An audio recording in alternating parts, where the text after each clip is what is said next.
जिस घर की नारियां सुबह उठते ही ये 3 काम करती है, सुबह उठते ही ये 3 कार्य करती है, उस घर की बरकत कभी कोई रोक नहीं सकता, कभी भी बरकत नहीं रुकेगी। देखो मैं रोज कहती हूँ, हमेशा कहती हूँ कि नारी ही अपने घर को सुंदर बना सकती है।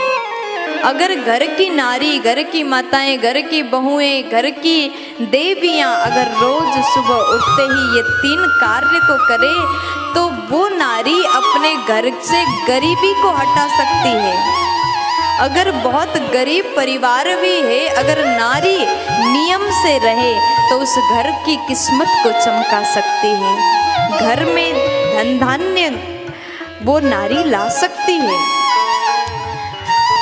आप ये मत सोचिएगा कि वही नारी घर में पैसा ला सकती है, वही नारी घर को सुंदर सफल बना सकती है जो जॉब करती हैं, जो काम करते हैं, पैसा कमाती हैं। अगर पैसा ना भी कमाए तो नारी का विशेष भूमिका रहता है घर को धन धान्य से युक्त बनाने के लिए। सुबह उठते ही नारी का नियम हो, ये नियम तो पुरुष को भी करना चाहिए। सभी यहाँ जितने भैया लोग, जितने पापा लोग बैठे हैं, आप भी कर लीजिएगा, कोई दिक्कत नहीं। हम लोग क्या सोचते हैं ना, घर की जो बातें हैं, जितने काम है सब नारियां ही करें, लेकिन कभी कभी पुरुष भी करे तो दोष नहीं लगता, नारी तो करती ही है। धर्म को बचाने में विशेष भूमिका नारियों का है। लोग कहते नारी पूजा पाठ नहीं कर सकती, ये नहीं कर सकती, वो नहीं कर सकती, लेकिन अगर नारी ने पूजा पाठ करना छोड़ दिया तो धर्म बहुत कम हो जाएगा, धर्म करने वाले धार्मिक लोग कम हो जाएंगे। कथाओं में देखो नारियों की संख्या बहुत ज़्यादा संख्या में हो जाता है, पूरा पंडाल भरा है नारियों से, और नारी कभी किसी से कम नहीं होती महाराज। घर को चमकाने के लिए, घर को स्वर्ग समान बनाने के लिए विशेष भूमिका नारी का होता है, और धर्म को बचाने के लिए भी नारियों का विशेष भूमिका होता है। ये कहते हुए मुझे थोड़ा सा भी दिक्कत नहीं लगता, ये कहते हुए मुझे थोड़ा सा भी डर नहीं लगता। तो ध्यान से सुनिएगा, ये 3 बात मैं आपको बता दूं। रोज सुबह उठते ही घर की बहू, घर की नारी धरती माँ को प्रणाम करें।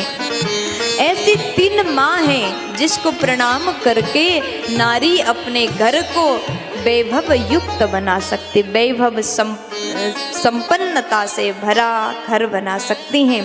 सुबह उठते ही घर की देवी धरती माँ को प्रणाम करें, भाव से प्रणाम करें। हे धरती माँ, आप हमारे ऊपर, हमारे परिवार के ऊपर हमेशा कृपा बरसाएं।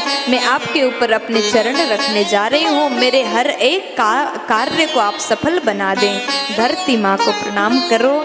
स्नान करके जब रसोई घर की ओर जाओ तो दरवाजे में, रसोई घर के दरवाजे को प्रणाम करो। ये प्रणाम कौन सी माँ को कर रहे हो? अन्नपूर्णा माँ को कर रहे हो, क्योंकि रसोई घर में अन्नपूर्णा का वास होता है।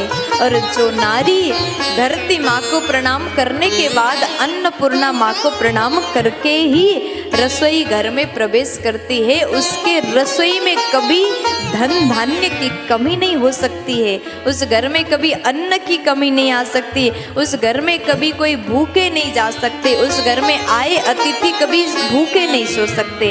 इतनी बड़ी कृपा अन्नपूर्णा माँ का उस नारी के ऊपर होगा कि वो नारी अपने रसोई को हमेशा भर करके ही रख सकती है। और तीसरा प्रणाम, घर की नारी अपने घर के बड़े बुजुर्गों को, सासू माँ को प्रणाम। पहला प्रणाम धरती माँ को, दूसरा प्रणाम अन्नपूर्णा माँ को, और तीसरा प्रणाम अपनी सासू माँ को प्रणाम करें। और अपने घर के वृद्ध बुजुर्ग जन को प्रणाम करती है तो वो नारी, ऐसी नारी बहुत ही गुणवती होती है। अगर नारी में ऐसा गुण है तो उस घर में बरकत होने से कोई रोक नहीं सकता। अगर नारी में ये गुण हो तो आपके घर हमेशा संपन्नता से युक्त बना रहेगा। प्यार से बोल दीजिए राधे राधे।